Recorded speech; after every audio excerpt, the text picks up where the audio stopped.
Welcome to the Never Seen It podcast, the only podcast called Never Seen It that's worth listening to. With us tonight, Mr. Arnie, the one-man party is here, Arnold Callego, Mr. Ghost Nerd 88, aka Justin Holden, and then there's me, Boots Too Big, aka Adrian De La Torre. Tonight we have a special guest. Mr. Allen Strickland Williams is a stand-up comedian who has appeared on Comics Unleashed, Conan, and Adult Swim. His Comedy Central special, The Intellectual Shocker, is available now on YouTube, and his comedy album, Ran Through, is available on vinyl and digital. You'll also find him later this year in October in Florida at The Fest. Welcome to the show, Alan. So good to have you with us. Thanks for having me, guys. Good to see you. Yeah, absolutely. Yeah. And we are discussing tonight the 1985 film To Live and Die in L.A. We got a chance to make him on a hand-to-hand buy. You can't come up with the front money.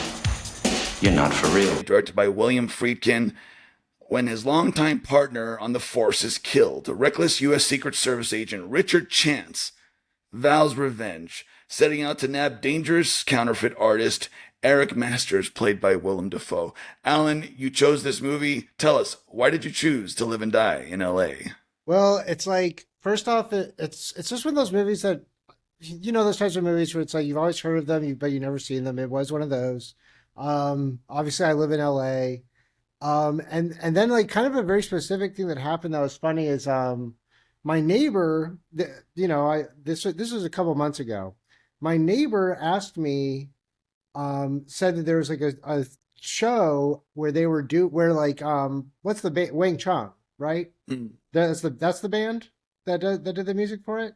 I believe so. Yes. Yeah. So they were like, he pitched it to me as that they were doing a screening of the movie and Wang Chung was playing the soundtrack with it.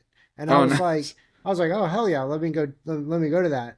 And then I went, and really it was more of like a just straight up Wang Chung played all the music from the movie, but they just kind of like, it was a show. It was like a concert. It like, they had some like videos and they played some even kind of behind the scenes stuff, but it wasn't at all what I thought. I thought I was going to see the movie. And so when this came up, I was like, I still haven't seen the movie. Let me like this will give me a reason. And I actually will have to watch it. And I'm glad I did.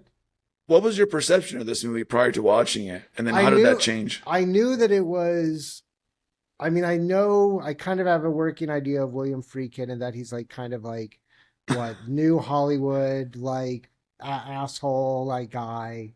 And so I knew it would be crazy. I knew Willem Dafoe was in it, so I knew it would be like awesome. And I knew it was like a kind of like, you know, like Heat, or like, I knew it was like a crime thriller thing. And whether it's like a noir from like the 30s or like Collateral or like what, like I always love all that shit. Like and especially in LA and also like the aesthetic of it, like, that was something I kind of knew going in and didn't really change, but I was like, God, that is like how LA looks on like when it is really smoggy and hot, like that is what it looks like. That is how it feels. So yeah. Would you say that, this movie walked so that movies like Heat could run? Yeah. I mean, it's interesting because it's so like, we'll get into it. It's kind of a fucking mess, like, you know, and like in a good way, like in like a really fun way. But yeah, I would say that it's a like maybe a proto version of that, or like a rough around the edges. In a way, it really reminded me a lot of like, what was that? Like the late 70s Gene Hackman stuff. Oh, like it reminded French me of Connection. that. Yeah, it reminded me of that a lot. Like there was actually one guy in this movie that kind of resembled Gene Hackman in a way too. Yes, I forget what that character's name is, but he like appeared really quick. And I was like, he kind of looks familiar, but not quite at the same time. Totally. No, I don't. Yeah, exactly. And it's funny too because like both of those movies have a Is that the one? Is that the Gene Hackman one with like clumsy car chases? Like I like a clumsy car chase, like. Where it's like you're like, this is actually what the car chase would look like in real life. I love the LA bridges that go over the LA River. Yeah. That's such a vibe, don't you Yeah. think? Oh yeah. I know they demolish some of the OG bridges. They redid the 6th Street Bridge, and then like they almost had to like immediately close it because there was like tons of like people would go out there and do donuts and shit and do Yeah. like car meetups and stuff like that. Yeah. But it's funny. It's like I live right next to the one that goes over the bridge at Hyperion. And it's like I was just watching Roger Rabbit the other day, and I was like, "Oh shit, that's the bridge that like I walk on like all the fucking time." Yeah. But yeah, I love all those old bridges and shit. I think LA is such a character. I think it's slept on a little bit because New York seems to get a lot of radio play. Totally. I need to see more stuff in LA. I need to see more of those bridges and dams and whatnot. Well, and it reminded me a lot of because like they do a lot of stuff in and around the ports and the river, like those concrete the concrete riverbed or whatever you want to say. But I was like, oh, this is definitely where a lot of the Terminator 2 stuff, like comes from. I was thinking too. the same. Yeah. Willem Dafoe, John Turturro, they're such babies in this movie. Turturro's insane. Like, yeah, so it's young. crazy. Yeah. He's like a little guy. He's like a young guy. I don't know the history here, but do you guys know, like, was Willem Dafoe known to be a bad guy up to this point? Was that kind of his bailiwick, or was this like the start of his like sort of bad guy career? What wasn't he like? Was his first big thing? Wasn't he Jesus, or was like that was a Scorsese movie, right? Or not Passion. The Last Temptation, Last Temptation. Which I've never seen. That came out later, actually. That came out 2 years later. Oh, that came out later. Okay. Yeah. Or was he in a Was he in a Paul Schrader movie or something? He was in Boondock Saints. He was in Boondock Saints. Remember that? Yeah, that's right. We've done that on this show. Justin, I think that was your movie. Yeah, he was a bad guy in Temptation of Christ as well. Oh, he's the bad guy in that. He's Judas? totally the bad guy. He's Judas, yeah. He plays Jesus in that. I really love the aesthetic of this movie. It's weirdly relevant in the sense that in the very opening scene, the guy that's being chased on the rooftop, and he's like, "Death to America and Israel," and then I was like, "Oh no!" Yeah. Like, how long has this been happening? Like, history really is a flat circle. It seems. I don't know. And apparently that I did a little reading up on it too, and I guess this was based on a novel, and I guess like that scene, not at all in the source material. That's when that Friedkin was like, we have to put that in, like to set the stakes and everything. And then the partner guy says, "I'm getting too old for this shit." Yeah. Does that predate Lethal Weapon? I think maybe because this was, when was this? 85? Wasn't the first Lethal Weapon 88? I think so. And all this time I thought Danny Glover said that first. I could be wrong, but I think it's somewhere around there. I met Danny Glover one time in Palm Springs. I don't know if I've ever told this story, at the Palm Springs Film Festival. And he came out of his limo and he was like, people taking pictures, blah, blah, blah. He comes into the theater and like, I'm working for the local news. So I'm filming him and stuff, and I ask if I can get a picture. And I can tell he's stoned out of his mind. He's just like, "Hey man." And like, we took a picture and I was like, "Is that good?" He's like, "Yeah, man, you all right?" Yeah, best in celebrity encounter I've ever had. I worked on a shoot one time for one of the new Jumanjis. Oh, nice. And it was like their social media, like all the talent was there, and like they're grabbing all this various shit. Yeah. And it was funny. I looked over at one point, and just on a couch, Danny Glover and Danny DeVito are like kind of like both asleep, like kind of like leaning into each other. Like they're clearly like waiting for their like one thing they have to record and then go back to their lives. Yeah. But it was just so funny. I was like, damn. Did you go like this really quick? Take a picture. Or start singing, "Oh, down, Danny boy." But this movie, what was interesting to me is that aside from John Turturro and Willem Dafoe, not a lot of these actors have done much since, or am I crazy? Well, it was funny you say that because I had like a moment where I looked up who was doing what, and old Richard Chance was he was like on a million seasons of like one of the at CSI or something. But it's like one of those shows that like you never watch, but like everyone else does. And so like he apparently had like a long running thing on that. But yeah, I was like, I pretty much besides that, I didn't really notice.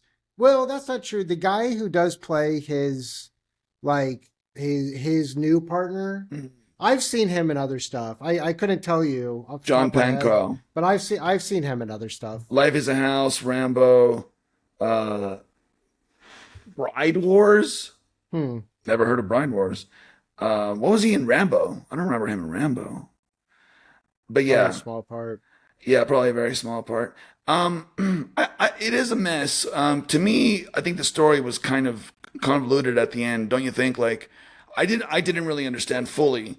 Like, so Willem Dafoe is this high level counterfeit guy, but there's like a conspiracy somewhere there. Like he asked somebody, like one of the women was helping him or something, was informing for him. What was that? The girl at the end at the strip club that works in the strip club front desk. Yeah, she was informing for the cop. Oh, for the Right? cop. Right? Okay. Like she was what do they call it? A CI, a confidential informant. I thought that's what was going on, but then she accidentally, like one of the guys that was talking to her was also wrapped up in Willem Dafoe's thing. Yeah. So that's sort of like why it became such a bit, why the cops got pulled, or why that cop got pulled in so much, and because he's reckless. Like Right. he's like a reckless, like hero, wannabe hero cop. And if I'm not mistaken, the guy that they stop and they patted him down and stuff in the blue suit towards the end, he turned out to be an undercover FBI agent. Well, that's what that. Yeah. Yeah, they were saying. I think that was like sort of the commentary on it too. Is it's like law enforcement in general, like a lot of times, like one hand doesn't know what the other hand is doing or whatever. Right. So like the cops accidentally get involved. Like that's when they're like, why are these? Wow, there's so many of these guys. Like what? It's like it's the fucking FBI or like that's the CIA or whatever. Like, and because they were going outside of their sort of like jurisdiction of taking the crime or taking it all upon themselves, it's like. Yeah, they overstepped. Yeah, I was like, man, there's a lot of people chasing after them. Like, you think they get away, and then there's like people waiting at the next bridge. Like, what are they? Are they cartel or something? Yeah. I love that chase scene. That's one of the best chase scenes I've ever seen in a movie, period. I mean, just that like was so good. when they start going up that ramp, it's just like, oh my God. And William Friedkin, of all the crazy shit he's done in his career and even in this movie, like one of the funniest things that I was reading about was that when they're at the airport and I forget who's running on top of the divider thing, the airport staff said, "Don't do that." They said, "Don't do that." And he's like, "Okay, I won't do that. I won't do that." Wait, and then he had the actor do it again. And then he scolded the actor in front of the airport staff and said, "Why did you do that?" Even though he got the shot. That's funny. This is the guy who like fired bullets behind the like cast of The Exorcist to get like an actual like reaction out of it. Yeah, he's a vibes director. He's Crazy, what's the method director, it seems. But Justin, as our resident horror guy, surely you appreciate the William Friedkin connection here between Exorcist and this movie, yes? I didn't even really give any thought to that because this is actually the first time I've seen this movie. I've heard of it, but I didn't even realize that there was that connection. I guess looking back onto it, I could see the style of it, but I wasn't really thinking about that because I was mostly entertained by this entire movie from beginning to end. So I was like, man, this is like the epitome of like 80s movies, or like what we've talked about in previous episodes where that fine line between like 70s movies leading into the 80s. I think this was that link right there. I think this is that moment where now we're starting to see how the 80s style comes about, and you can actually see it near the end or the last 40 minutes of this movie. You're like, oh yeah, this is definitely 80s territory, with in the beginning more of like that 70s noir style, which is I really appreciated. Yeah. Do you think that car chase scene would be done as realistically today? I feel like today it'd be all done in front of the volume with wind machines. I mean, what do you guys think? Yeah. I just feel like it's like, like I can't see that just a production like that happening these days. Yeah. Where like you are blocking off a major artery to a major freeway in a major city. Um, it's just so not how things are done anymore. Um, but I don't know. And LA, isn't it? And as someone who lives in LA, you constantly run into like closed off roads for filming and stuff, right? Isn't that like a problem? That's kind of what I'm saying though, is that I feel like you don't see that you see it less and less. So it's like, Yeah. I'm like it just kind of reminds. I was like, oh wow, it really used to be so different. That like LA used to be like where everything was filmed, and like if you wanted to shut down part of the city, you could. It's like I don't feel like they do that anymore. Yeah. How do you see the differences between 2026 LA when you watch old movies like this? Like, do you still see there's still some of that current, or no, like that's completely changed? Like, do you notice those differences in the character? It's funny because it's like if you go to like the port areas in downtown and stuff, like it's in the industrial parts, like it's still exactly like that. You're looking at warehouses, like, yeah, there could be like a counterfeit like thing going on. Like you don't know what's going on in any of these warehouses, and there's tons of them all over the city, all up and down the river, downtown, like whatever. So some of that's still there for sure, but it's like now it's like the same thing, but now there are Waymos. Yeah. Like, I got lost one time in LA, and I don't know how I ended up near like the LA school district yard for all the school buses. And then on the other side of the street, there was like a warehouse, and there was like a bridge. And I thought, oh, I'm going to get stabbed tonight. That's what's going to happen. And this was before GPS, mind you. So I was like, oh, you really don't know where you're going? Yeah, I was like, take the 101 to the 10 and then go. I'm like, okay. And then thankfully I found my way home. But yeah, LA is a big industrial city, even like oil derricks that are well hidden. Yeah, I was just doing some chores, and I was like, I had an old printer I needed to get rid of. So I was like, what am I actually supposed to do? I like found like the electronic waste like dump or whatever. And it's out in like Sun Valley, which is like up on the 5. And it's so funny because it's like that's like all the like dumps are. And it just felt so weird. It's like everything looked the same. Like and I was there on the weekend too, so it was like no one lives out there. It was dead. Like it's like so weird. Yeah. And what did you guys think about the plot overall? Because we were talking about how it was kind of messy. I just had a little trouble following, like, why does the guy played by William Peterson, who plays Chance, why does he want to go off the books to investigate Willem Dafoe's character? I just thought, like, the guy's a counterfeit artist. He's not like a serial killer or like a diamond thief. Like, well, it's kind of explained earlier on when his partner dies. He kind of wants revenge. I mean, his partner got blasted in the face and thrown in the trash can. Yeah. I mean, if I saw that, or if well, he didn't see it, but he was the first one to discover his body too. So, as somebody who was about to be like 3 days away from retirement, that was the other trope. Yeah, 3 days away from the retirement, the dude dies, and he was just, now he's a renegade cop with nothing to lose. That's a great point. That is a great point. Arnold, and he's clearly like sorry to interrupt, but he's clearly like he's like a thrill-seeking Death Wish guy. Like he does the crazy base jumping thing. Like where like we think he's gonna kill. Like it's like okay, he's like bungee jumping basically. Yeah, I thought I like how all of his friends were very supportive of his bungee jumping habits. They're all there like, yeah, man, you did it, with like this really thin like bungee cord too. I'm like, damn. Yeah, tied around one leg. Arnold, you love action. Surely you love this movie, right? There's a lot going on here. Yes, I'm glad that you picked this movie. I had no idea when I heard of the name To Live and Die in L.A. I couldn't help but think of Tupac's song. So I was thinking like, oh, is it going to go down that route? And then at the beginning of the movie, I saw Wang Chun. I had to look twice. I thought it said Wing Chun, which is a kung fu style. But my wife was like, oh, Wang Chun's in this. I was like, what or who was that? And she explained it was a band. So I was like, okay.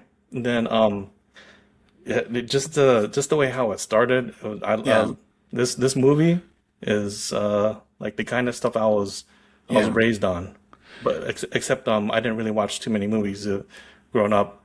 Maybe when I was when I first started watching movies. Alan, if little backstory. So I didn't really start watching movies until I was very sheltered. I was in a bubble when I was a kid, and so I didn't really start watching movies until I was a teenager, and maybe a handful of movies as a kid, but a lot of cartoons, just not movies. And we've done Bloodsport on this show, which is a great action movie also. So they showed it a lot on KTLA, on free on cable, so I would watch that a lot. Yeah. And the other thing I wanted to talk about was the partner guy, played by John Pankow. He played John Volkovich. So he was sort of wrangled into this mess by Richard Chance, but I wasn't sure, did he have his own agenda? Did I miss something there? I feel like there was some underlying agenda he may have had. I thought that he more of was I thought he kind of was representing the by the book guy. Oh, okay. Yeah. Because it was kind of it felt like to me, what was going on was there's this sort of idealized, kind of good cop that's the partner that gets shot. And he near the end of his career, he makes a dumb move and and then that sets off his younger partner who's already clearly the brash, whatever guy, to you guys said, to seek revenge. But then it's the way cop movies work is that they're buddies, there should be two. And it also too, there was a little bit where I'm there's very I don't know if it's straight up homoerotic, but there's a lot of male bonding shit in this movie, because it's the guy, the chief guy is yeah, but you need a partner, you can't go it alone, And so I feel that guy's role was supposed to be the sort of blank slate that then, as we see throughout the movie, gets pulled down into the dirt, whether he likes it or not. And then by the end of it, it's he's pretty much fully taken on, now he's the guy that, just died. Which is spoiler alert if you haven't watched it. I feel like he was the guy that was looking for an excuse to be that badass cop at the end. He's oh man, my partner died, and now I'm full of all these emotions. Exactly. They say that the buddy cop movie is rom-coms for men. Yeah, it almost sounds like that's the case here, right? You have the two partners, and they start off as they don't really like each other. But in this movie, they didn't like each other even until the bitter end, I thought, right? There was never really a character arc for their relationship, was there? I mean, he does avenge him in the end because Chance gets shot and killed. And then his partner goes after Willem Dafoe's character, and then he basically kills him. I think, what does he do? He shoots him, and he comes. Someone gets caught in fire or something like that. He gets either shot or he gets hit in the head by by a huge body, and it's kind of oh, he's done for. And he my takeaway from it was he's kind of playing along with that and letting Willem Dafoe think that he won. And then right at the right moment, he still has his gun and hits him in the chest. But and apparently they the studio did not want the main guy to die, and so they shot an alternate ending where he doesn't die, and they showed that to the studio. But then William Friedkin changed it and went back to the old one. Interesting. I appreciate that more, actually. Yeah. Because you don't always see the main character, die on you. Oh, it was great. Caught me by surprise. Oh, totally. Whoa. I was watching it high and stuff, and I was just wow. I literally was wow. I stood up when I saw it. Yeah, I was I was on the couch by myself. I was oh my god, holy shit! They just did that. I was what the fuck? And that sealed the deal for me on really appreciating the direction of this movie. If it was made today, he'd probably get a little shot in the shoulder, a little graze the bullet, right? And he's limping he towards. Come back at the end, yeah. No, he gets fucking a slug to the fucking head. And also that part too, that really reminded me, the end of it really reminded me of The Departed. Oh yeah. like Yeah. like in a really good way. Or I guess The Departed reminds me of that or whatever. Yeah. Well, I mean, it feels like a lot of movies have borrowed from this movie that I have not heard of until you brought it up. Like, I'd never heard of this movie. And I just find that interesting. And you said it was based on a novel, correct? Yeah, that's what I read. I forget the name of it or if it was the same name or what, but yeah.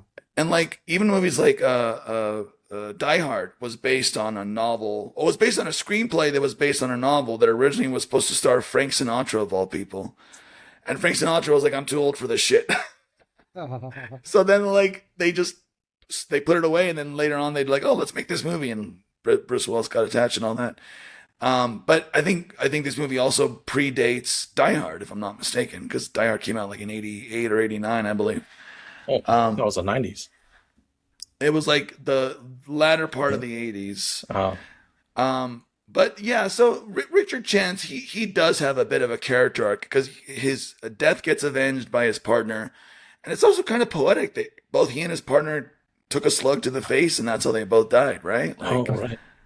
I don't know if the script was trying to be that deep, but like when I saw it, I was like, "There's something there, surely." But yeah, At the end wasn't there a guy that got shot in the crotch? He got shot in the dick. was there somebody that got shot in the dick? I don't know. I thought that was Remember thinking, RoboCop. Yeah, there's also it's like, you know, near the end of the movie, the Vojkovic is like being like Chance, and he's kind of like a, you know, counterfeit version of him. Like there are, it's like, it's one of those things where it's like, it is a mess, but there is very much like, there are definitely themes, and there are definitely like clever things happening. Also, like just all the fire, like to me, just like very much was like baptismal or like, you know, whatever was going on. And like, yeah. yeah, it definitely had, I guess the way to say it is like, it's not surprising to me that this guy also directed The Exorcist, because there were parts of it that were like, oh, this is more like a haunted house than like an action adventure right now. Mhm. And by the way, like the cinematography was like, you can tell they didn't put like too much, like, I don't know, like stylized cinematography, but the cinematography they did have looked great. The fire looked amazing. Yeah, and it's kind of like the whole, especially with the fact that they have like one band doing all this music, like Yeah. it's almost like a long music video. Yeah. Yeah. Oh, my favorite Yeah. thing, my Yes. favorite thing about it that would be so funny was when like you could tell they were like, maybe they shot too much or just had so much footage, and then like they didn't have enough like original score to match, like, so you would just hear like the exact same, Yeah. like they're just playing the theme song again, but it's like really quiet. It's like, oh, it's like it exists in the world of the movie. Of like, that's pretty funny. Diegetic in a way. Yeah, exactly. Yeah. There's like a scene, speaking on like how everything was filmed, there's like a scene that I really appreciated, alongside the fire scene, because that was beautifully shot too. Yeah. But there's like this evening driving scene where there's a bunch of like really beautiful washed out like purples, blues, and oranges and things like that. And it just like, it definitely gave it more, and which is why I was like, oh yeah, this is definitely a LA noir type of movie. But it gave me that like urban beauty, but it had a little bit of like decay with it too. Totally. But I really appreciated the beautiful washed out scenery in the background, and I wish the movie was more like on that theming and style, like that specific section, and then the ending with the fire scene as well. I wish there was more of that in the movie. Just the way that it was filmed in general, I wish it was just kept that theme, because I felt like it jumped around a little bit when it came to like filming style, but I appreciated it nonetheless. Well, let me ask you really quick, Justin. What did you think about the story pacing? This felt very like, the pacing felt very modern to me for an '80s movie. Like, this is not a slow movie. There's always something going on. Like, what did you think about the pacing? It definitely held my interest from beginning to end. I mean, there are some scenes that like slogged on a little bit. Yeah. But you know, I thought that the pacing was just messy enough, and I agree with Alan on this. It was just messy enough to where like it kept things like entertaining, but I feel like a lot of the scenes had like underlying layers to it as well. Like the car chase scene in particular, which is probably my most favorite scene in the entire movie, but uh with Volkovich's character, if you notice during that entire scene, his character is actually evolving as well. He's having a mental breakdown in the back seat and being shot at and everything, and I feel like that was his kind of like pivot point in the entire film as well. So like following his character arc throughout the entire movie, and then the last 40 minutes, he's like okay, he's no longer the play by the book guy. It was interesting to see his side of the story, and then for it to end with him, continuing on the renegade cop type of deal. I thought that Right. was it. I thought at the end of the day, I think the movie was more or less about his experience than it was for the other guys. I agree. Um, my biggest complaint, if I had to have any, was I wanted to see more of Willem Dafoe's character. I feel like he was kind of sprinkled throughout, right? Like he shows up, we see his process for counterfeiting, which by the way was based on an actual, like they consulted an actual counterfeiter who came onto the set and actually did the process in real time, and they filmed it, which I thought was a nice, detail. Wow. And but Love that. Willem Dafoe, like he kind of shows up here and there. He has one scuffle pretty much at the very end with the main cops. And that was pretty much it. Like he's not in it a whole lot. Like, what do you guys think about that? Did you want to see more of it? I always find bad guys interesting, I guess is what I'm getting at. I thought it was interesting how Dick Chance and how they said that they're I prefer to call it Chance Yeah. Dick. I mean Dick Chance. You're good. Uh, We're all adults here, Arnold. when he gave his fake name, like, oh yeah, I'm from Palm Springs, I was like, wait, what? And then he gave the last name Jessup, which is they have Jessup Auto Plaza over Yeah. here, like like I don't know if Colonel they had Jessup from A Few Good Men. some friends from that family who were like, hey, yeah, throw my name in there. Yeah. Yeah. I do like the references to like other California locations because I was in Palm Springs for like 12 years. Yeah. And he's like, hey, why don't you you're from Palm Springs but you don't got a tan or whatever he said. That shit was hilarious. Yeah. Yeah.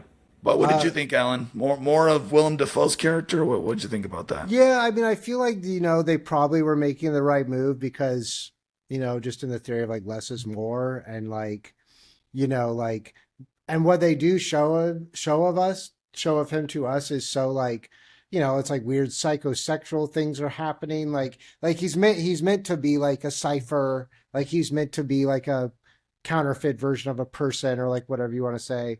But what I was going to say that was connected to some of the stuff we were just talking about was when he's in the back seat losing his mind. That's like from when he like shot the gun on the Exorcist on like the airplane thing. Like they were like the guy driving was driving very erratically. Like they would not let them like be like actually harnessed in. So like he was like legitimately scared when he's in like the back seat. Like his like frustration's real. And then the other thing I was going to say, I think we were talking about like the style of it or like how it was shot. Like it's such a simple trick. It's such a noir thing. It's like Sunset Boulevard, but like if in the opening, like you see the gunshot in like the red room. So like you're like the whole time you're kind of waiting like, okay, who shot the gun? Did they get hit? What, or is that just like a random thing? And obviously as we get close to the warehouse and everything's on fire, we're like, oh, we're going to see whatever that was. And we do, but it was like, it's type of thing where it's like, I feel like it was like deceptively stylish, like deceptively clever.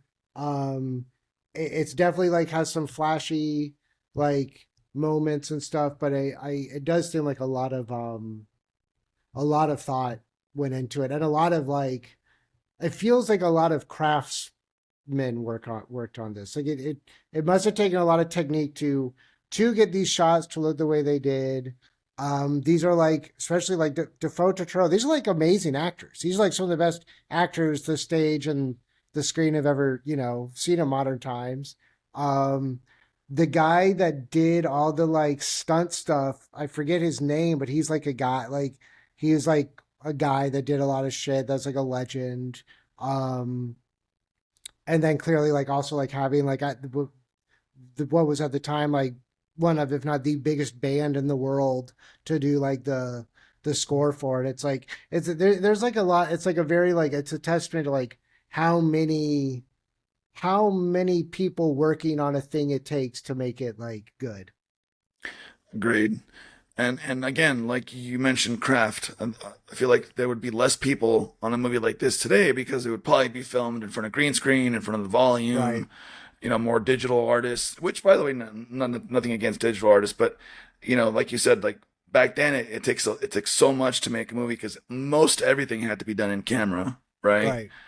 And I don't think you get that same level of craft. Not so much on action movies these days. I think like it's just not there anymore because it's just easier to film in front of a green screen, I guess. But in the end, what happens in the end? So after he dies, after his partner dies, and Willem Dafoe's character dies in the warehouse, he goes and he recruits the girl that works at the strip club, right? The girl works the front desk. And what does he tell her? He's like, "You're going to work for me now." And I can't remember what his reasoning was. I wasn't clear on that either. I think the reasoning is that he's like assuming the role of this sort of like reckless, or more like go out and take it kind of cop. And I think also the implication too is that like you work for me now, like we're gonna start fucking now too. It's like pretty much Yeah. like I think that's like part of it too. So I feel like I feel like basically it's like a territorial thing, and it's also kind of like too like there's a lot of it where it's like the cop from the very beginning is about to retire, but he can't help but be a cop and want to do this thing on his own, and that like he suffers for that. And then it's like his partner gets, because of his like want for revenge and justice, he gets pulled into this thing. He eventually loses his life. And then like this guy that was, as we kind of see him, is like by the books, like whatever, like even if you're trying to do that, you're still going to get pulled into this just by nature of the world and your job and your role in it. And the same thing for her. It's like, yeah, honey, you think you might have gotten out of this whole situation with what just went down, but like, you still work at the strip club. Like someone's gonna own you. Like whatever. She had that sort of Al Pacino Godfather 3 realization. Totally. Like, once I think when I'm out, they pull me back in. Yeah, exactly. Hey, I haven't seen Godfather Part 3. Do you think Chance You're not ever missing got much. around to paying her $5,000? Not a chance. Not a chance. Which was a lot in 1985, I think. He only gave himself dick. Well, yeah. When the one guy was telling Willem Dafoe's character, like, "Oh, give me 75,000 in 20s or whatever," I was like, "Only 75,000? Like, bro, you gotta ask for more than that." Seems like you're taking a big risk here, but 1985, right? So what can you do? The dollar was stronger back then under Reagan's America. Do you think, Alan, that we get the best movies, especially action movies or otherwise, under conservative presidents, or is that just me making shit up? No, I mean, I feel like the 80s just in general were like a pretty good. I kind of feel like the action movie like really just recently kind of like took the nosedive, like in like the early 2010s. So like I don't know if that's because of Obama or like what, but like they're definitely like they don't make those like they used to for sure. Like I feel like the last good like action movie I saw was like, it's like weird because now a lot of like action movies I feel I mean like I guess the Mad Max movies are those fairly recent. Those are I would say are pretty good action movies. Yeah. But like a lot of like movies now that I feel like are actiony are actually not really actiony. It's like action comedies. It's like Uncut Gems. It's like stuff where it's like just that it's like high tension, but it's not necessarily like bang bang car chase like whatever. Like, did you see Stuber? Like that was like an action chase movie. No, I haven't seen that. Dave Bautista's in that one. Okay. It's him and Camille Nanjiani. Okay. from Oh, Silicon okay, Valley. okay. Yeah, there seems to be like, if we're gonna make an action movie, let's make it an action comedy movie, and let's pair a comedian with like sort of a born no alpha known type of actor. And sometimes it works, I think. Sometimes it doesn't work. Stupor was okay. And I also too, it's like I feel like the last I remember seeing that Jason Statham had a movie that was literally just called Working Man. It's like they just distilled like down like Oh, yeah. what his entire thing is and just made like almost a fake movie about it. Yeah. Like his connection to the people in it too. It's like he just works for that. Like it's like not a, Yeah. it's like loose taken or something. I miss the Statham era where they ignored the laws of physics. Right, You know? right. Like bring me back a movie where a car does a 180-degree spin in midair in super slow motion. Like Yeah, and I guess the Fast and Furious movies were kind of like There you go. were like that Just think of too. it. Yeah, Fast yeah. and Arnold Furious. loves those. Yeah. Yeah. Hey, That's man, on Arnold's pantheon. That's when the one where like they're like in outer space, and the one two were like they jump from one building, they crash through one building to another. I'm like, okay, that's great. Like that's fantastic. They did that in Lethal Weapon 4. Do you remember? Where they crashed through like some high rise in downtown LA.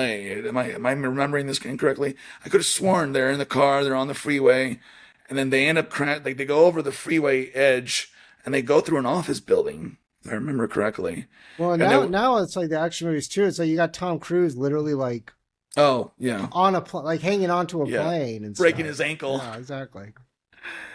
Crazy. Yeah. Well, Alan, so not to get too much into that if you don't want to, but you are a comedian. You've been doing this for a long time now. You're great, by the way. I'm getting too old for this shit.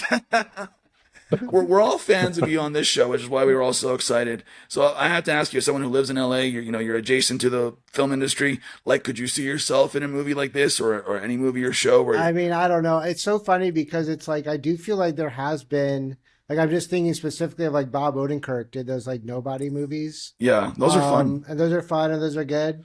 I'm like obsessed with car chases. So like I've always wanted to write like a car chase heist movie. But I haven't, but I mean, it's fascinating. And there is something about LA that like lends itself to it where it's like, Yeah. kind of like, it's kind of a big mess. Like the movie we just watched was like, it's like all these different things coming together. Like even in that movie too, I was like, yeah, what does the one guy say is like, 100, like we don't use hundreds in this part of town. Like they're like, it speaks to all that stuff. So like I don't know, like it would be the place to do it, but I would be I don't know, I would be surprised if I saw myself in it. But it's funny, it is the type of thing I would like to write for sure. Yeah. Nice. Justin, you had something? Yeah, I have a question for you, Alan, because we've talked about this on the podcast before as well. But I think you see it in like the movie Drive and then La La Land a little bit, that transition from like that amber light street lighting to the fluorescent street Like, lighting. to the What blue? is your take on Oh that? yeah, I mean it's so funny. It's like because I've actually seen it. It happened actually on that bridge I was talking about. By my place, I remember when they were putting in the new lights and they put them in piecemeal. So it was like at night you would drive and you would see like, oh, these are the old ones and these are the new ones. And the old ones look so much better. Like obviously, like it's just sort of like that warmer, grainier, sort of fuzzier. But it's like, I don't know. It's like, it's not like the end of the world that it's like, and they kind of just like, the way things are online too, I feel like everything online is very white and very blue and very cold and stuff. And it's like I'm always trying to make things a little bit warmer and more saturated. Because I think that's what's like great about LA is that's like you go and it's like God, it's like really fucking green like out here, like whatever. Yeah, and do you think because of that lighting is why like a lot of people have stepped away from making more films in person in LA or I think it's wherever? probably all about like taxes and shit like that. I do know that I mean a bunch of filmmakers were like, please don't change the bulbs. Like there's like a reason why. Like I have you guys ever heard of that? I've actually never seen it, but there's a documentary called LA Plays Itself, and it's just literally about production here. It just shows a bunch of like stuff that was shot here. It shows the differences and like the, it's like one thing too, is like there's lots of different kinds of architecture here. You could pretend you're in Spain, you can pretend you're in Hawaii, you can pretend you're in the desert, you can pretend you're in outer space, you can be in the mountains, so there's like all these different sorts of like, it's kind of like it is like like the Southern California region is like a soundstage, like a big soundstage, or whatever I'm trying to say, like A backlot. a backlot. Yeah, 100%. Yeah. So I think unfortunately a lot of it's like taxes and money shit, because I know that a lot of the reasons why like stuff moved to Georgia, and like I know a lot of stuff has been shooting in like Glasgow, Scotland, is because of tax credits and stuff, and they can cheat it. It's like I feel like Toronto has always been used for New York, because Toronto basically is like New York, but it's cheaper to shoot in Canada. And then like I think it's maybe Vancouver or somewhere on. I think Vancouver is like, for some reason there was like a period of Vancouver's like architecture that was like very futuristic. So it's like every sci-fi movie that is still based on Earth, like, but in like the year 3000, it's always like the convention center they built in Vancouver in like the 80s or something like that. Interesting. So that's all weird happenstance of like what materials were cheap to make stuff at the time, like in this area, and then like however long later can you film there. But yeah, it's like they're like that thing in that documentary is like Los Angeles, like just by like sheer like film used and amount of movies and like show runtime, it's like the most photographed place in the world ever, just because for so long everything was shot here. Yeah. And it is very like, it's funny. It's like you'll drive around and you're like, it's cinematic. Like there is something, and a lot of places are like that too, but it's definitely pronounced here. What are the two places you would tell people if they're visiting LA are must visit? I mean, you really got to go. I mean, that's hard because it's like, because what I would say is it's like you need to go to the top of a mountain somewhere, and you need to go to like Musso and Frank, because it's like then it's like you're going to like a steak. I think Musso and Frank is like probably the best place in LA. You get a steak, you get a martini. You're also, that puts you in Hollywood. You'll see the shit of Hollywood while you're there. But then there's tons. I mean, there's also just like Griffith Park's really nice. Like, the beach is great and all that stuff. But La Brea Tar Pits, that area. When I first moved here, I was like, this is crazy. It's because it's like it's still there.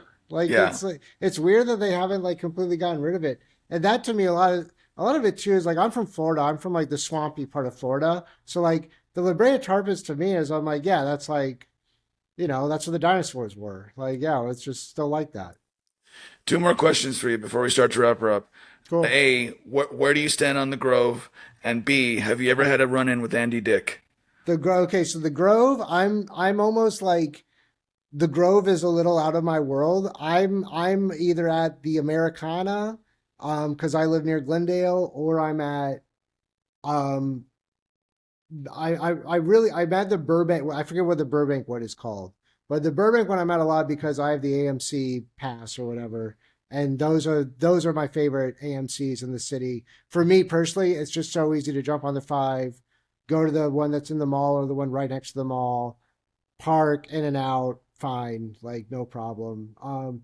Grove, I'm like, I never go there. I go there maybe once every 5 years. I'm at the Grove. You don't want to see Mario Lopez?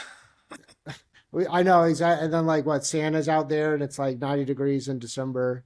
But yeah, wait, was there another question besides that? Yeah, have you ever had a run-in with Andy Dick? Okay, so that's what I was gonna say. I forgot that I actually I went to a party and he was there and he was fucked up and he was with his son and his son's girlfriend, and I don't think they were in high school. I think the son was either probably college or whatever. But like Andy Dick was like taking like cold beer cans and like putting them up his son's girlfriend's skirt. So like that was happening. And then my friend, Josh Androsky. Pardon me? That happened. And then my friend Josh Androsky one time not my story, but this is just too insane now to share. Just after a night in Los Feliz, drinking, whatever, Josh goes back to his car. He gets in his car. He's driving home. From the back seat, Andy Dick pops up. He had gotten into his car while he was just like having a night, and Andy Dick just like found an open car and was sleeping in the back of this car. And apparently Andy Dick woke up and had like barbecue sauce all over him and was like, can you take me to Burbank or whatever? And Josh took me to Burbank? Josh took him to Burbank and he got out of the car. He took him. Everybody literally has an Andy Dick story. It's crazy. That's crazy. Yeah, food coma or something. Yeah. Well, so he's just like is he like a pariah of LA? Kind of. Well, yeah, I mean, he's just like a crazy drug addict. Like he's Yeah. just like a crazy drug addict. Like he just recently OD'd on the street because he like, I think he like got away from his handlers for like 2 seconds, and like in that time like thought he was smoking weed or like whatever, but it was laced with fentanyl or PCP or something. He OD'd, and like the homeless guy had Narcan or something and like brought him back. But like, Crazy. yeah, he's just like, that's just who he is. I love that Wow. everybody's had an Andy Dick run-in story. So funny. One more bonus question, sorry, and before we start to wrap her up, who's on your Mount Rushmore of stand-up comedians? Oh, I mean, for me, I've always loved Zach Galifianakis. I think Zach Galifianakis out there, probably Maria Bamford, probably Norm Macdonald. And then if I had to think of one more, I'm trying to think if there's like a really old. Oh, I mean, Mel Brooks. I mean, I know it's not just stand up. He did start as like that, but like Mel Brooks to me is just like, there's nothing funnier than Springtime for Hitler. Like Springtime for Hitler is the funniest. Like it's not even close. It's just like it's so much the funniest thing. I would say Carlin, Pryor, Bill Hicks, Don Rickles. Yeah. I love Rickles. I love Rickles. And then to round it out, I would say who are still alive: Jim Carrey and Conan. I gotta go with Jim Carrey and Conan. Yeah. So that's 5. I think there's only 4 on Mount Rushmore, Yeah, but you whatever. put one more on. Yeah, we'll round it up. Guys, do you have any one you want to say on your Mount Rushmore of comedians, or do you guys have an Andy Dick story? You've been to LA enough times, Justin and Arnold. I know. I wish Sam was on the podcast because he has a story that's pretty hilarious. And he doesn't even live in LA. Yeah, I know. I think. Well, he was in. I think he was at the Ace Hotel. The interaction he had with Andy Dick at the time, or something like that, in Palm Springs. So, I don't know. Mount Rushmore. George Carlin. Mitch Hedberg. I love God, Hedberg. yeah. I love what's his name too. The kind of proto Hedberg. Stephen Wright. I love Stephen. Oh, Wright. Stephen yeah, Wright's cool. he's great too. Yeah, Cat Williams and Cat Williams is so funny. Yeah, Cat Williams is so funny. Yeah, he's Oh my hilarious, and He's so Richard fast. Pryor for me as well. Yeah. There's some lines and shit. Arnold, do you have any? Who are your favorite comedians, Arnold? I was trying to couldn't think of any, but I agree with Cat Williams, Joe Coy, because Filipino. Right. A lot of the other names that you said. I mean, I love Don Jim Rickles? Carrey. I haven't really seen too much of his stuff. He's like the classic, Arnold's like a Carlos Mencia guy. Now I know. Didn't he get pinched recently for IRS? Like, Dude, it's so funny. Someone in the chat has an Andy Dick story. oh really? Is that that's Akil HLP. Nazar? That's so HLP. funny. Oh, We haven't let's shouted read it him really out. quick. HLP is one of Yeah. our super fans, by the way, Alan. Yeah, he says he loves us. I was working at a supermarket and Andy Dick came in drunk, screaming, "Where the fuck are the olives?" He's probably trying to make a martini inside of his stomach. Yeah, exactly. I could totally see that. Yeah. Well, gentlemen, that's To Live and Die in L.A. So now this is the part of the show we'll go around, Alan. We'll give our final thoughts on this movie, add anything else that we want to talk about, and then just kind of give our social plugs and all that. So, and what do you rate it? So yeah, tell us, Alan. Like, what are your final thoughts on To Live and Die in L.A.? I'm really glad I picked it because I'm glad that I'm glad I finally saw it. Like, and it's something I would watch again, maybe not immediately, but like, it also made me want to watch more Friedkin stuff. But yeah, I give it, I don't know, I give it 4 out of 5 fake 20s, I guess. Yeah. And yeah, where can people find you? Anything you want Oh to yeah. plug? AllenStricklandWilliams.com has like my shows. It has links to my stuff you can watch. It has a link to my album you can stream or buy. Buy it on vinyl. But yeah, I'm on Instagram, Allen Strickland Williams. I'm on Twitter, totally Allen. I'm on TikTok. I'm Allen Strickland Williams. You can You find have me. your own podcast as well. I do, but it's wrapped up, and Oh. I'm going to be starting a new one with Steve Hernandez later in the year in September. Nice. And I have to say, you're one of my favorite. You and Dave Ross, seriously, two of my favorite comedians. Oh, thanks, of 20 man. Like you guys, like the way you pace your jokes and your stand-up routine. Like I love that you take your time and you build that sort of tension of like, what's the punchline gonna be? Thank you. Appreciate It's that. amazing. So yeah, thank you for being on, and we really appreciate you. So Thanks for having me. of course, Justin, what are your final thoughts on To Live and Die in L.A.? Hey, yeah, I actually have just a couple of notes because I think we passed up on some of the funnier things that happened in Oh, this yeah, movie, so sorry. I wanted to touch on those. Do No, tell. no, it's okay. This will be a part of like my whole review thing, but there that point in time where they're like that starting the car chase and then they're like overlooking the bridge and then they like start firing on them from above. yeah. I like how they like run, they duck and cover. One goes behind behind a mound of dirt. The other one goes behind like the smallest bush. Yeah, yeah. I'm like, huh. I'm like, bro, you're gonna get shot Shot. under that. Yeah. Was it for Chance being like an undercover cop or whatever, he sure gets fucked up a lot and is not prepared for any situation ever. And the during the chase scene, they're like waving people out of the way. They're like, "Get out of the way!" But they're the ones going the wrong side of the road the entire time. Yeah, were a couple of like interesting, funny moments for me. But I felt like this movie was a complete joy to watch. I had a great time watching it. I did kind of like watch it last minute, so like right before we started doing this podcast. But after I watched it, I was like, man, I'm so amped to talk about it because it was such a fun watch. Willem Dafoe was amazing.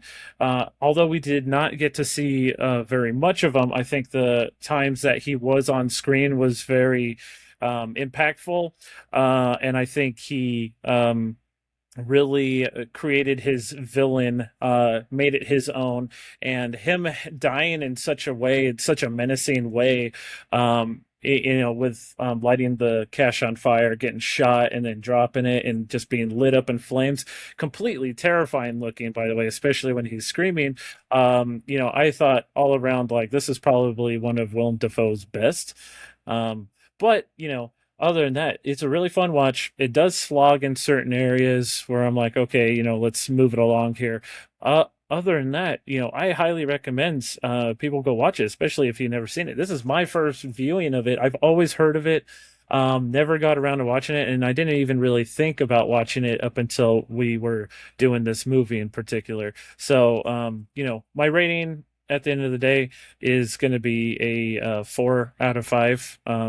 You can follow me, Ghost Nerd 88, which is my art page, or you can follow me at Shibs the Zombie, which will be on Instagram as well. And then I'll have links that take me to other stuff I'm on, and I'm also Ghost Nerd 88 on Letterboxd as well. And that's my rating. Thank you for that, Justin and Arnold. Let's do the segment. Let's do my favorite part of the show, Arnold. This is become a staple here on the Never Seen It podcast. Time for the Arnold Snooze-O-Meter. All right, and that is the Arnold Snooze-O-Meter. Arnold. For this movie, I give it a 0 rating. Nice. I watched it yesterday. It was Taco Tuesday. I had a nice light dinner of 8 tacos, the chips and salsa, and actually I didn't have 8. I only had 5. But then we immediately watched the movie right afterwards, and no food coma at all. I was. In fact, I think I pulled my sciatic. I pinched my sciatic nerve a little bit, but I was still at the edge of my seat. at the edge of the couch for most of the movie, and probably because I was like stretching also. But man, this movie is right up my alley. I loved it. Yeah, I'm love action movies, and this did not disappoint at all. And I mentioned that I was like prepping myself earlier in the day. I was like listening to Live and Die in LA, the Tupac song, because I went into it. I love going to movies not knowing anything about it. I didn't even look it up or anything. I just double checked the chat and like, what movie is it? And that was it. And I was like, yes, I don't have to rent it. I got it already on MGM on Amazon. So it was a really good movie. I do love how they made LA very much part of the character. I love the shots. I love just like all the chase scenes. Like this sort of style is so up my alley, and I wanted to watch it again. I'm like very soon. I was like, it was still stuck in my head. I'm like, man. Was a lot of this in like Long Beach area? Like that's all like the I think ports? a lot of it was like San Pedro. Okay, Yeah. okay. I've only been around the area a couple of times, and I was like, but this was probably in the 2000s. It was probably. It just felt like I love the like I don't know, gritty griminess of it with like all the railroads and stuff. I'm like, it just felt really really cool. I love that vibe, and man, I really love this movie, and I would have to agree. I think, did we all say a 4 out of 5? That's what I was gonna. That's what I went into it, and thinking about it, and that is a lot of times when we talk about movies, like I go into it, like another movies, I'm like, maybe a 2.5, but then after talking about it and getting more in depth, everybody, everybody's input, my score goes up. It's right where I had it at, 4 out of 5. Nice. That's my And where letterbox. can people find you, Arnold? Yeah, you can find me Arnie Kalego everywhere, Instagram, TikTok, doing my thing, my private chef stuff, or just living life, posting podcast stuff. You can find me there. Nice. And, Well, thank you for that, Arnold. yeah, absolutely, Adrian, Mr. BOOTZ, too big. So I haven't had a chance to do a write-up on the movie yet, but I really enjoyed it. This is really a fun movie. The action sequences alone make it worth a watch. You can just tell that they really put a lot of like love and care into those chase scenes at the end there. And I wasn't ready for the main guy to die, Mr. Richard Chance, but I think it's great that it subverted my expectations. So for that, I'll give it 4 out of 5 on Letterboxd. And you can find me on Letterboxd at Boots Too Big. But before we go, I do want to point out, since there was a lot of funny moments, as Justin had pointed out, I did want to share really quick a couple of screenshots I took that stood out to me. Let me do that really quick. Give me 1 second here. So this gentleman, if you guys can see my screen, I love how happy this extra is. Yeah, that was. He's just like look at his I face. thought he was going to be the focus of the scene. Like when that thought the happened, same I was like, thing, "Oh, too. that's the guy." Yeah. He's got the rose-colored sunglasses or glasses. I was like, that's him. a chubby Pedro Escobar, right? Yeah. That's funny. So that stood That's out so to funny. me. My other favorite moment was this: when he's going to the strip club, enter, around the whole perimeter of the fucking strip club. I don't know why. It just made me laugh. Like, how obvious would it not have to be for you to have to put enter on all these? But it's like that sometimes on the front of strip clubs. It do be like that sometimes. Well, does it? I don't know. It seems excessive. Is what I'm getting at. Well, then So- they probably just didn't want a blank because- wall. If you notice, some strip clubs, they have like this grand old entrance, but it's like blocked off because like that's technically the entrance for like the dressing room or whatever. Oh. Because that's just the way that the building was built. So they're like, oh, okay, this is going to be the main girl entrance, so we have to send all the men to the back side, so their wives don't see them or whatever. I just wonder if this used to be like a restaurant, and these were all the windows for the restaurant. Yeah, I don't know. Who knows? But Yeah, I could totally see that. yeah, so just wanted to point that out since we were talking about some funny moments in the movie. But yeah, that extra was great. And yeah, so you can find me on Letterboxd at Boots Too Big. You can find the show everywhere else. Follow us on Instagram, TikTok, Threads, Blue Sky, Facebook, X. Visit our website, neverseenitpodcast.com. Email us podcast.neverseenit@gmail.com. We'd love to hear from you. Subscribe to us on Spotify, Apple, YouTube, or wherever you get your podcasts from. Leave us a review, a comment if you like the show. Big thanks to Mr. Kyle Maps and a Burn Cycle for the intro and outro music. You can follow Kyle on Instagram at selfies_food_and_pets. Special thanks to Mr. HLP for the Arnold Snooze and Meter music. And that's the show, gentlemen. Any final thoughts from the gentleman? 18th century Cameroon? Your taste is in your ass. Oh yeah, that Great was line of great. dialogue.